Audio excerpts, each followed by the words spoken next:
تسر أسارير وجه صبيح، تسر أسارير وجه صبيح.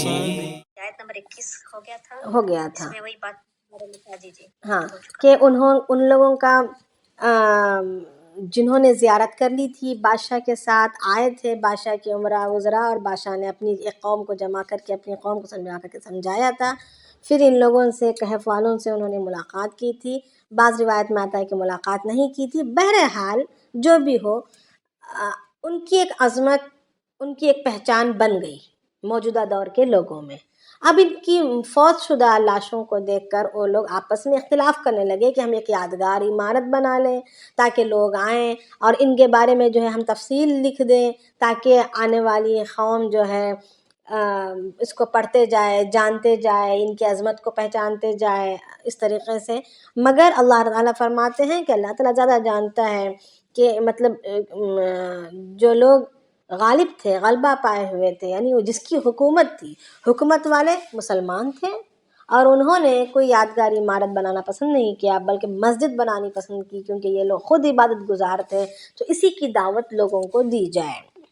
ہو سکتا ہے کہ اگر عمارت بناتے تو پھر سجدے شروع ہو جاتے، انہی کی عبادت شروع ہو جاتی، ایک بت پرستی کا ایک نیا کام شروع ہو جاتا.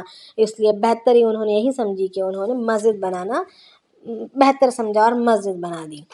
اب جو ہے آگے اللہ تعالیٰ فرما رہے ہیں کہ اب ان لوگوں میں آپس میں جو جھگڑا ہے، ایک تو کیا ہے کہ ان لوگ کتنے تھے، اس بات پر ان کے درمیان جھگڑا موجود ہے. تو اللہ تعالیٰ اس جھگڑے کو بیان کر رہے ہیں. فرما رہے ہیں سَيَقُولُونَ ثَلَاثَةٌ رَابِعُهُمْ كَلْبُهُمْ. بعض کہتے ہیں آپ سے، کچھ تو لوگ کہتے ہیں کہ وہ 3 تھے، 14 ان کا کتا تھا. وَيَقُولُونَ خَمْسَةٌ سَادِسُهُمْ. اور کچھ لوگ کہتے ہیں کہ وہ 5 تھے، چھٹا ان کا کتا تھا. رَجْمًا بِالْغَيْبِ. وہ اندھیرے میں تیر مار رہے ہیں، پتھر پھینک رہے ہیں، کنکریاں پھینک رہے ہیں، اندھیرے میں نشانہ مار رہے ہیں. یعنی بس بے تک کی باتیں کر رہے ہیں، ان کی باتوں میں کوئی دم نہیں ہے، اگر لگ جائے لگ جائے، نہیں لگے نہ لگے، ایسی باتیں ہیں. آگے اللہ تعالیٰ فرما رہے ہیں اور بعض کہتے ہیں سبعۃ وثامنہم کلبہم. وہ 7 تھے اور 8واں ان کا کتا تھا. یعنی اوپر کے جو 2 تھے، 2 باتیں تھیں، 2 قسم کے لوگ تھے. یعنی کچھ کہتے تھے 3 تھے، چوتھا ان کا کتا. کچھ کہتے تھے 5 تھے، چھٹا ان کا کتا. ان کی تردید اللہ تعالیٰ نے کر دی، کہ ان کا رد کر دیا کہ یہ لوگ بس بے تکا اندھیرے میں نشانہ ساز رہے ہیں. مگر جب تیسری گروہ کی جب اللہ تعالیٰ نے بات کی کہ بعض کہتے ہیں سبعۃ وثامنہم، بعض کہتے ہیں کہ وہ 7 تھے، وثامنہم کلبہم، اور 8واں ان کا کتا تھا. اس کے بعد اللہ تعالیٰ نے رد نہیں کیا، ان کے اس جملے کو رد نہیں کیا. اللہ تعالیٰ آگے فرما رہے ہیں قُلْ رَبِّ أَعْلَمُ. آپ کہہ دیجئے کہ میرا رب زیادہ جاننے والا ہے، بِعِدَّتِهِمْ، ان کی گنتی کو، مَا يَعْلَمُهُمْ، ان کو کوئی اس بات کا ٹھیک سے خبر نہیں ہے لوگوں کو، إِلَّا قَلِيلٌ، مگر تھوڑوں کو، مگر تھوڑے لوگ ہیں جو ٹھیک گنتی کو جاننے والے ہیں اور ٹھیک بتانے والے ہیں. حضرت عبداللہ بن عباس رضی اللہ عنہ فرماتے ہیں جو الا قلیل بولا گیا کہ بہت تھوڑے لوگ ہیں جو ٹھیک گنتی کو جانتے ہیں، انہی میں سے میں بھی ہوں. اور ان کی گنتی یہی ہے جس کے بعد اللہ تعالیٰ نے رد نہیں کیا، یعنی 7 تھے، 8واں ان کا کتا تھا. فَلَا تُمَارِ فِيهِمْ إِلَّا مِرَاءً ظَاهِرًا. اب آگے اللہ تعالیٰ فرماتے ہیں کہ بس تم جو ہے ان کے اس جھگڑے میں اپنے آپ کو نہ پھنساؤ، اس کو بس سرسری گفتگو بنا کر چھوڑ دو. یعنی اس میں زیادہ الجھنے کی کوئی ضرورت نہیں ہے. 3 ہی تھے، 4 ہی تھے، 5 ہی تھے، اس جھگڑے میں پڑنے کی کوئی ضرورت نہیں ہے. یہ کوئی شرعی حکم نہیں ہے، یہ کوئی شریعت کی بات نہیں ہے. جتنے بھی تھے بس. فلا تماری فیہم، تو اللہ تعالیٰ فرما رہے ہیں کہ اس میں جو ہے تم الجھو مت، الا مراء ظاہرا، مگر سرسری گفتگو کی حد تک. ولا تستفتی فیہم منہم احدا، اور اس کے بارے میں زیادہ کسی سے پوچھ تاچھ بھی مت کرو. اب یہ یہودوں کو یا نصرانیوں کو جتنا پوچھیں گے اتنا الجھا کر رکھ دیں گے. کوئی کچھ کہے گا، کوئی کچھ کہے گا، تو زیادہ اس کے بارے میں کسی سے پوچھنے کی بھی کوشش نہ کرو، نہ پوچھو. تو اب جو ہے عبداللہ بن عباس رضی اللہ عنہ یہی فرماتے ہیں کہ جو سب سے کم جاننے والے جو اللہ تعالیٰ فرما رہے کہ ٹھیک جاننے والے ہیں، ان میں سے میں بھی ایک ہوں. اور حضرت عطا رحمۃ اللہ علیہ فرماتے ہیں کہ ان میں ایک بہت ہی کم عمر بندہ بھی تھا اور کچھ بڑی عمر کے بھی تھے، اور یہ لوگ جو ہیں دن رات اللہ کی عبادت میں مشغول رہتے تھے، یعنی 7 اور 8واں ان کا کتا، یہ لوگ دن رات اللہ تعالیٰ کی عبادت میں لگے رہتے تھے اور اللہ تعالیٰ سے فریاد کرتے رہتے تھے، بہت زیادہ رونے والے تھے۔ اور ان میں جو سب سے بڑا انسان تھے، جو سب سے بڑی عمر کے تھے، انہوں نے ہی، ان کا نام مکسلمین تھا، اور انہوں نے ہی بادشاہ سے باتیں کی تھی اور اللہ تعالیٰ کی عبادت کی، اس کو بھی دعوت دی تھی۔ اور اس کے علاوہ اب ان کے نام آتے ہیں روایتوں میں، وہ نام عجیب سے ہیں، فحشلمین، تملیخ، مرتونس، اس طرح سے۔ بہرحال ابن عباس رضی اللہ تعالیٰ عنہ ہی فرماتے ہیں کہ یہ 7 تھے۔ اب آگے اللہ تعالیٰ فرما رہے ہیں، ایک سیکنڈ باجی، یہ قل ربی اعلم بعدتہم ما یعلمہم الا قلیل، اس کی مسئلہ بتانے میں لکھ دیتا ہوں جی، کہ آپ کہہ دیجئے کہ میرا رب زیادہ جانتا ہے ان کی گنتی کو، ما یعلمہم، وہ نہیں جانتے کچھ بھی، الا قلیل، مگر بہت تھوڑے لوگ ہی ان کی گنتی کو ٹھیک جاننے والے ہیں، مراد ہے۔ ہو گیا؟ جی جی، جزاک اللہ۔ اب آگے دیکھیں، اب آگے اللہ رب العالمین جو ہم نے جو سورہ کہف کے شروع میں جو ہم نے بیان کیا تھا کہ انہوں نے آ کر سوالات کیے،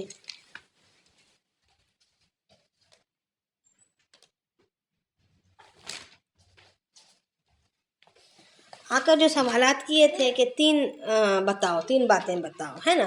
تو اس وقت اللہ کے نبی صلی اللہ علیہ وسلم نے انشاءاللہ کہنا بھول گئے تھے، اور اس کی وجہ سے 15 دن تک مسلسل وحی نازل نہیں ہوئی، اور اللہ کے نبی صلی اللہ علیہ وسلم کو کافی اس کی وجہ سے رنجش برداشت کرنی پڑی۔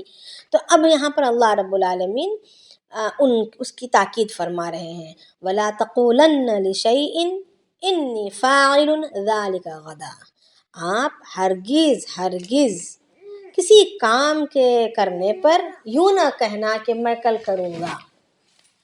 آپ ہرگز تقولن، آپ ہرگز ایسا نہ کہو کسی بھی معاملے میں، کسی بھی کام کے کرنے پر کہ میں فاعل ذالک غدا، کہ میں کل اس کو کروں گا، الا ان یشاء اللہ، مگر یہ کہ تمہیں انشاءاللہ کہنا چاہیے، مگر یہ کہ تمہیں انشاءاللہ کہنا ضروری ہے۔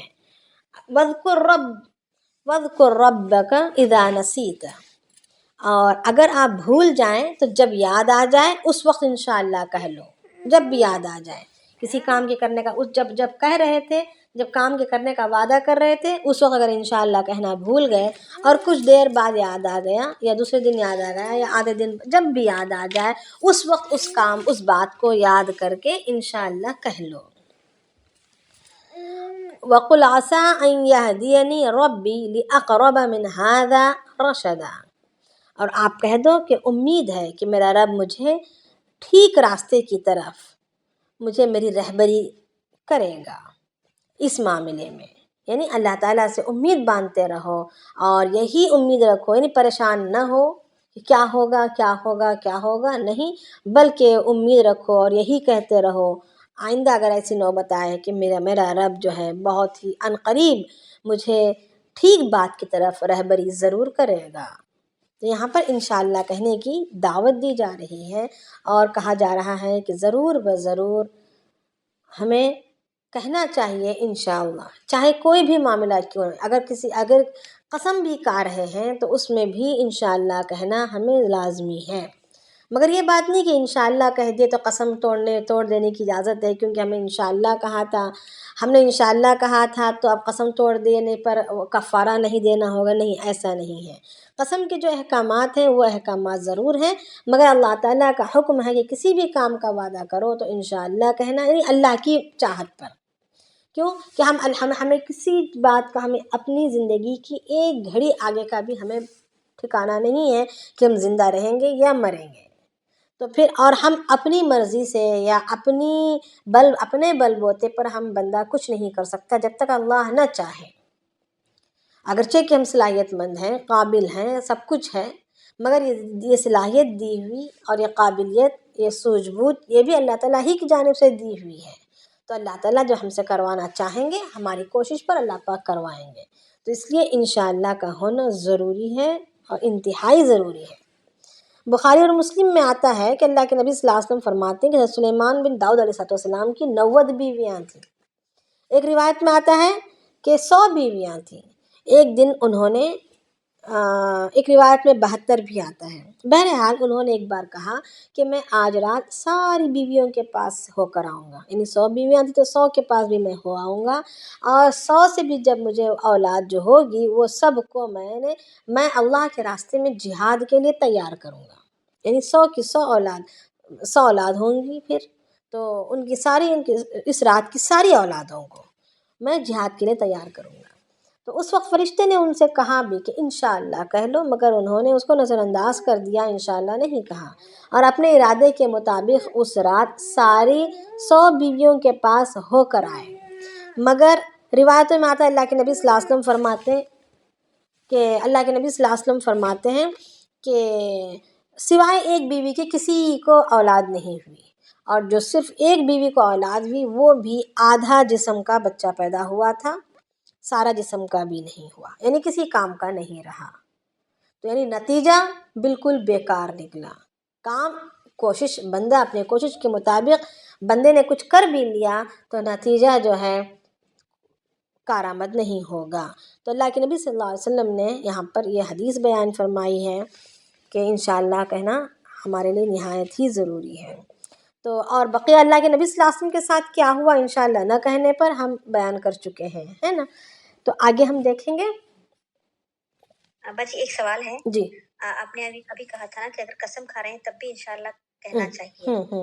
تو اگر کسی نے قسم کھائی انشاءاللہ کہہ کر اور اگر اس کو اس قسم توڑنی پڑی تو پھر اس کو کفارہ دینا پڑے گا نا؟ ہاں وہی کہا نا میں نے، کفارہ دینا پڑے گا. یہ بات نہیں کہ اس نے انشاءاللہ کہا تھا تو کفارہ نہیں ہے، ایسا نہیں ہوگا. بس اللہ کے حکم کو پورا کرنے کے لیے ہم انشاءاللہ کہہ رہے ہیں، مگر قسم کا کفارہ برابر دینا پڑے گا. اللہ قسم کا کفارہ کیا ہے؟ بہت لگا تھا نا اللہ قسم اور نہیں کر پائے کام. تو ایک ہوتا ہے دیکھیں تکیہ کلام بن جاتا ہے ان لوگوں کا. تکیہ کلام ایسے بنانا نہیں ہے. بات بات پر اللہ کی قسم، اللہ کی قسم، اللہ کی قسم. دل میں کوئی نہ ارادہ ہے نہ اس کی کوئی عظمت ہے، بس زبان سے نکالے جا رہے ہیں اپنی بات کو سچ ثابت کرنے کے لیے. یہ منع ہے. قرآن و حدیث میں اس بات کو منع ہے کہ ایسے بیکار میں اللہ کی قسم کھانا نہیں ہے. اور اگر قسم کھانے کی نوبت آ رہی ہے، جو اگر کہیں کوئی سنگین معاملہ ہے اور قسم کھانے کی بات آ رہی ہے تو اس کی بڑی احتیاط کرنی ضروری ہے کہ اس کو پورا کرنا ہے. اگر اس کو پورا نہیں کر سکے تو پھر جو ہے 3 روزے رکھنے ہیں یا 3 مسکین کو کھانا کھلانا ہے، یعنی قسم. اور یا تو پھر غلام آزاد کرنا ہے. حضرت عائشہ رضی اللہ تعالیٰ عنہ نے جب قسم کھائی تھی اپنے بھانجے سے نہیں بولنے کی، یعنی ناراض ہو کر نہیں بولنے کی قسم کھائی تھی، اور اس کے بعد انہوں نے قسم کو، کیونکہ یہ تو شریعت کے خلاف کام تھا کہ کسی سے نہ بولنا، کیونکہ اسلام میں 3 دن سے زیادہ کسی سے چھوٹ چھٹاؤ رکھنا ناراض ہو کر، یعنی موقع نہیں ملا بات کرنے کا وہ بات اور ہے. موقع نہیں ملا، حالات میں گرفتار ہو گئے، دور ہو گئے، بات نہیں کر سکے 3 دن سے زیادہ، کیا 3 سال بھی ہو گئے، وہ بات اور ہے. کسی سے ناراضگی کی وجہ سے جان بوجھ کر چھوٹ چھٹاؤ اگر 3 دن سے زیادہ رکھیں گے تو وہ ہمیشہ کے لیے جہنم داخل کر دیا جائے گا اگر اسی حالت میں موت آ گئی تو اتنی بڑی وعید ہے. تو عائشہ رضی اللہ عنہا نے جب قسم کھائی تھی اپنے بھانجے سے نہ بولنے کی، اس کے بعد انہوں نے قسم کو توڑ دیا اور انہوں نے غلام بھی آزاد کیے. اس کے باوجود جب تک زندہ رہیں، انہیں جب بھی یہ مسئلہ یا معاملہ یاد آتا کہ میں نے قسم کو توڑا ہے، میں نے قسم کھائی تھی جو گناہ کی تھی اور میں نے اس کو توڑا، تو جب بھی یاد آتا تھا اس کے کفارے میں بار بار صدقہ دیتی اور غلام آزاد کرتی رہتی. یعنی اس کا ایک پچھتاوا اس قسم کے توڑنے کا اتنا زیادہ ان کے اندر موجود تھا. جی وعدے کا توڑنا اس پہ بھی کفارہ ہے اگر کسی نے وعدہ توڑا؟ نہیں کفارہ نہیں ہے، مگر گناہ ضرور ہے. منافق مسلمان وعدہ نہیں توڑتا. یہ منافق کی علامت ہے جو وعدہ توڑتا ہے.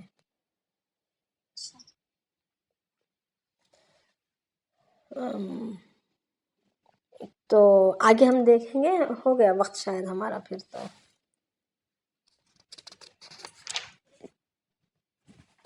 یہ کر لیں گے. ٹھیک ہے. وَلَبِثُوا فِي كَهْفِهِمْ 300 سِنِينَ وَازْدَادُوا تِسْعًا. اب آگے اللہ فرما رہے اب دو باتیں تھیں ان کے لوگوں کے جھگڑے کی. ایک بات یہ تھی کہ وہ کتنے لوگ تھے، تو اس کا تو اللہ تعالیٰ نے بتلا دیا کہ کوئی 3 کہتا ہے، کوئی 5 کہتا ہے، کوئی 7 کہتا ہے، اور 7 کہنے والوں کے اللہ تعالیٰ نے رد نہیں فرمائی. 3 اور 5 کہنے والوں کی اللہ تعالیٰ نے رد کی. اب اس کے بعد اور یوں کہہ دیا کہ تمہارا رب زیادہ آپ یوں کہہ دو کہ آپ کا رب زیادہ جانتا ہے اور ان باتوں میں الجھو نہیں.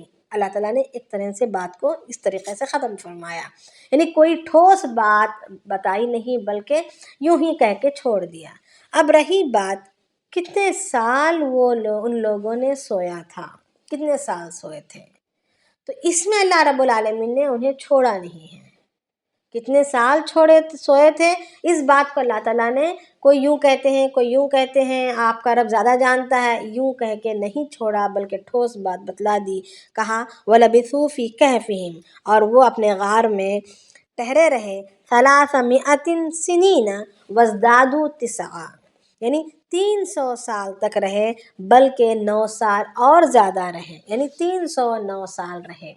اب اللہ تعالیٰ نے جو جملہ استعمال فرمایا ہے کہ وہ اپنے کہف میں اپنے غار میں ٹھہرے رہے 300 سنین، 300 سال تک رہے. پھر یہاں کو بات ختم ہو گئی. پھر آگے فرمایا اور وازدادوا تسعا، اور 9 سال اوپر اور 9 سال زیادہ. اس کی کیا وجہ ہے؟ اس کی وجہ یہ ہے کہ یہ یہود و نصارہ کے جھگڑے تھے کہ وہ اتنے سال رہے اتنے سال رہے اتنے سال رہے، جتنے بھی سال ان کا بولنا تھا. کوئی کچھ کہتا ہے کوئی کچھ کہتا ہے، اور ان کا جو حساب لگانا ہے وہ سولار سسٹم سے ہے، شمسی سالوں کو حساب میں لیتے ہیں. اور اسلام جو ہے اللہ کے نبی صلی اللہ علیہ وسلم کی شریعت اور اللہ تعالیٰ جو حساب نکالتے ہیں وہ چاند کی تاریخوں سے حساب لیتے ہیں، چاند کا سال لیتے ہیں. اور اگر اس کا حساب لیا جائے، اس کا سورج کا اگر حساب لیا جائے تو ہر 100 سال میں 3 دن اوپر ہو جاتے ہیں چاند کی تاریخوں کے حساب سے. ہر 100 سال میں 3 دن بڑھ جاتے ہیں چاند کی تاریخ کے حساب سے. تو اس حساب سے ہر 100 سال پر 3 دن جب بڑھ گئے تو 300 سال کے بعد مزید 9 دن. تو اللہ تعالیٰ نے وہ چاند کی اپنی حساب کی تاریخ کو بتلا دیا کہ مزید اوپر اور 9 سال انہوں نے سویا ہے، یعنی کل 309 سال سوئے ہیں چاند کی تاریخوں کے حساب سے. چاند کے حساب سے بڑھتا ہے جی چاند کے حساب سے بڑھتا ہے کہ سورج کے حساب سے؟ سورج کے حساب سے بڑھتا ہے، 3 دن زیادہ بڑھتے ہیں. تو اب اللہ تعالیٰ نے ان کے حساب سے ان کا بتلا رہے ہیں کہ 309 سال ہوئے ہیں. جواب یہود و نصارہ کو دیا جا رہا ہے نا، ان کے جھگڑے تھے. تو آگے اللہ پاک فرما رہے قُلِ اللَّهُ أَعْلَمُ بِمَا لَبِثُوا، آپ کہہ دو کہ اللہ تعالیٰ زیادہ جانتا ہے وہ کتنا ٹھہرے ہیں. اور اللہ تعالیٰ بتا رہے ہیں 309 سال، اور اللہ تعالیٰ زیادہ جاننے والے ہیں. اب تم اس جھگڑے میں نہ رہو. اللہ تعالیٰ نے بتلا دیا، ٹھیک دن بتلا دیے. لَهُ غَيْبُ السَّمَاوَاتِ وَالْأَرْضِ، وہ جاننے والا ہے، اسی کے لیے علم ہے غیب کا، آسمانوں اور زمینوں کے. غیب کا جو علم ہے آسمانوں اور زمینوں کی جتنے غائبات ہیں سب کا علم اسی کے پاس ہے. ابصر بھی، اور وہ کیا ہی اچھا دیکھنے والا، وہ اسمع، اور بہت ہی کیا ہی اچھا وہ سننے والا ہے. یعنی اس کی بصارت اور اس کی سماعت ہماری طرح نہیں ہے. اس کی بصارت بھی اس کی شان کے مطابق ہے، اس کی سماعت بھی اس کی شان کے مطابق ہے. مَا لَهُم مِّن دُونِهِ مِّن وَلِيٍّ، سوائے اللہ تعالیٰ کے اس کا کوئی مددگار نہیں. اللہ تعالیٰ کے علاوہ کوئی اس کا مددگار نہیں. وَلَا يُشْرِكْ فِي حُكْمِهِ أَحَدًا، اور اللہ تعالیٰ اپنے حکم میں کسی کو شریک بھی نہیں کرتا. یعنی کوئی مشورہ اس کو دے رہا ہے، کوئی اس کو پلان بنا کر دے رہا ہے، کوئی اس کو گائیڈنس دے رہا ہے، کوئی مشورہ دے رہا ہے، یہ کوئی نہیں ہے. بس اللہ پاک خود مختار ہے. نہ ہی وہ کسی کی مدد لیتے ہیں، نہ ہی وہ اپنے کاموں میں کسی کو شریک مانتے ہیں. وہ آسمانوں اور زمینوں کے غائبات کو اچھی طریقے سے جاننے والے ہیں۔ تو اللہ تعالیٰ یہاں پر اپنی بڑائی بیان کر کے بتا رہے ہیں کہ میں سب سے بڑا ہوں اور میں بہترین کارساز ہوں اور مجھے کسی کی ضرورت نہیں ہے، اور میں کہہ رہا ہوں کہ وہ 309 سال ہے۔ یعنی اللہ رب العالمین نے یہاں پر مدت کے بتانے میں بڑی زور کی، ان کی اصحاب کہف کی گنتی بتانے میں کوئی زور نہیں کی، کوئی زور نہیں لگایا، کہا کہ اس کے بارے میں زیادہ الجھو مت، اس کے تعلق سے زیادہ کسی سے پوچھو مت، چھوڑ دو، بہت تھوڑے ہیں جو صحیح جاننے والے ہیں، چھوڑ دو ان باتوں کو۔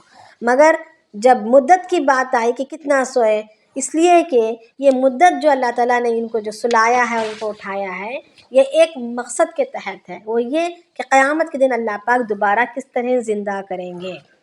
ان کے جسموں کو صحیح و سالم رکھ کر سلایا، ان کے نہ جوانی پر کوئی آنچ آئی، نہ ان کی صحت پر کوئی آنچ آئی، نہ یہ دبلے پتلے ہوئے، نہ ان کی تر و تازگی میں کوئی خرابی آئی، بلکہ جوں کا توں یہ جاگے ہیں، جیسے کچھ گھنٹوں کے لیے انسان سو کر تازہ دم ہو کر جاگتا ہے، ایسے جاگے ہیں۔ تو اس کو اللہ رب العالمین کو ثابت کرنا ہے، اس لیے اللہ رب العالمین مدت جو ہے بڑے ٹھوس انداز میں بتلا رہے ہیں کہ میں نے 309 سال ان کو سلا کے اور صحیح سلامت، ہر اعتبار سے صحیح سالم ان کو میں نے جگایا ہے۔ یعنی اپنی شان یہاں پر اللہ پاک بتلا رہے ہیں اور اپنی بڑائی کا اظہار کر رہے ہیں۔ ٹھیک ہے، آگے انشاءاللہ ہم کل دیکھیں گے، ٹھیک ہے ایک سوال ہے، جی۔ یہ قمری سال کے حساب سے یعنی 100 سال میں ایک 3 دن کا مارجن رہتا ہے، ہاں، لیکن میں نے کہیں سنا تھا کہ 37 ایئرز میں، اگر 37 ایئرز اگر آپ شمسی سال کے لیتے ہو تو اس میں 1 سال کا زیادتی ہو جاتی ہے۔ زکوٰۃ کے سیکشن میں نے کہیں تو پڑھا تھا یہ، یعنی قمری سال کے حساب سے 38 ایئرز ہوتے ہیں اور شمسی سال کے حساب سے 37 ایئرز ہوتے ہیں، تو 1 سال اس میں چھوٹ جاتا ہے، جیسے زکوٰۃ اگر ہم قرآن کے شمسی حساب اعتبار سے جو اللہ تعالیٰ نے یہاں پر ثابت کیا ہے اور احادیث میں جو آیا ہے، اور تو اس سے جو ہے یہی بتلایا جاتا ہے کہ اہل کتاب کے یہاں شمسی سال کا رواج ہے اور وہ 300 سال مانتے ہیں، اور ہر 100 سال میں 3 دن اوپر ہوتے ہیں، ہر 100 سال میں 3 دن۔ تو اگر آپ 37 کا بھی اگر حساب لے کر چلیں گے، 37 سال میں کتنا بتا رہے ہیں آپ؟ 1 دن اوپر ہو رہا ہے؟ 1 سال اوپر بتا رہے ہیں، 1 سال اوپر ہو رہا ہے؟ نہیں، 1 سال تو اوپر نہیں ہوگا، کیونکہ آپ ہی اندازہ آپ ہی غور کر کے دیکھیں نا کہ ہر مہینے میں کبھی 29 کا چاند ہوتا ہے، کبھی 30 کا چاند ہوتا ہے، جی، تو ایک دن کا فرق ہو رہا ہے۔ اگر ہر مہینہ اگر 29 کا بھی اگر ہم دیکھیں تو 1 سال میں 12 دن ہی کم ہوئے، 12 دن ہی بڑھ رہے۔ اگر ہر سال اگر 29 کا، ہر پورے 12 مہینے اگر 29 کے چاند اگر آ بھی جائیں تو کتنے ہوئے؟ 12 دن ہی تو یہ ہوئے نا، اوپر ہوئے نا، تو پھر 37 ایئر میں وہ 1 سال کا حساب کہاں سے نکل آیا؟ پتہ نہیں، مجھے نہیں پتا، میں نے پڑھا ہوا تھا تو اس کے حساب سے نہیں، شاید غلطی بھی ہوگی پڑھنے میں یا یاد رکھنے میں، دیکھ لیں آپ خود اندازہ لگا کر دیکھیں، خود آپ اندازہ لگا کر دیکھیں، نہیں ہو سکتا تو بہت بڑا مارجن ہو گیا پھر۔ 37 سال میں 1 سال مطلب پورے 37 ایئرس میں 360 ڈیز کا بڑھنا یہ ناممکن ہے۔ ناممکن ہے، بالکل جی، ٹھیک ہے، کہ ویسے بھی 365 اس کے ہوتے ہیں شمسی، اور 360 اپنے قمری ہوتے ہیں۔ جی، تو اور کبھی چاند 29 کا، کبھی چاند اس کا، تو ابھی ہم تو ان باتوں پر زیادہ یقین کریں گے جو حدیث میں صحابہ سے منقول ہے نا، اور خود اللہ تعالیٰ نے یہاں پر 300 سال کہہ کر 9 اوپر کہہ دیا، 9 اوپر کہہ دیا، ہاں، ہر 100 سال کے پیچھے اللہ نے 3 دن بڑھائے ہیں۔ اب خود اللہ نے جب بڑھائے ہیں اور اسی کی نظام اسی کا ہے، وہی چاند نکالتا ہے، وہی سورج بھی نکالتا ہے، اس کو زیادہ پتہ ہے۔ ہمارے حسابوں میں ہو سکتا ہے غلطی ہو جائے، مگر اللہ تعالیٰ کے حساب میں تو غلطی نہیں ہو سکتی، کیونکہ وہ تو مالک ہے۔ جی، چلیے سبحان اللہ جی سبحان اللہ بحمدہ سبحانک اللہم وبحمدک نشہد ان لا الہ الا انت نستغفرک ونتوب الیک سبحان ربک رب العزۃ عما یصفون وسلام علی المرسلین والحمد للہ رب العالمین. تقال العثار العظام به ويعود الهوى ككبش ذبيح بذكر الإله تطيب الحياة تسر أسارير وجه صبيح تسر أسارير وجه صبيح